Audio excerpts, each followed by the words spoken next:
صباح السعادة والخيرات. في 3 بنات اخوات قعدت اشجعهم من كتر شطارتهم انهم يعملوا البيزنس بتاعهم. فلما عملوا البيزنس بتاعهم وفتحوا محل في 6 اكتوبر في الشيخ زايد، لقيتهم باعتين لي قطع كتير جدا هدية، وانا طبعا ما اقدرش اخد كل ده، اخد واحدة بس.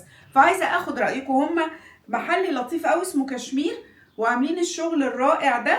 وبالمناسبة اللي عامل لهم اللاين بتاع القفطان ايناس ابو القمصان، الديزاينر اختي ايناس، متخصصه في السواريه، بس يعني تعاونت معاهم في ده.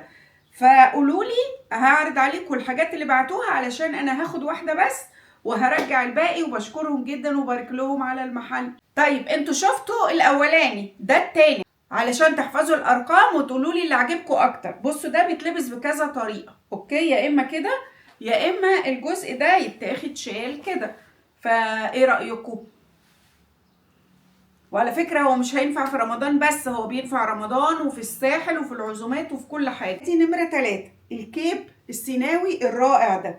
طبعا النقشة السيناوية دي اللي قريبة خالص من النقشة الفلسطينية والأردنية تحفة، بس أنا عندي كذا قطعة، عشان كده رغم إن هو كيب ومميز بس أنا مش عايزة أبقى طماعة. ودي بقى رابع قطعة، الزغلول الكبير. لما شفت ايناس ابو القمصان وهي بعد ما صممتها، قلت لها دي لازم تسموها الزغلول الكبير، بس انا مش عارفه اخدها ولا اخد قطعه تانية.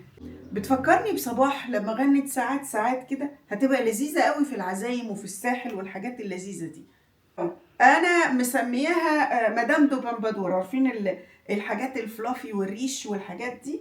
فانتوا قولوا لي، اخد اول واحده ولا اخد الكيب السيناوي ولا اللي فيها شال ولا الزغلول الكبير ولا مدام دو بامبادور؟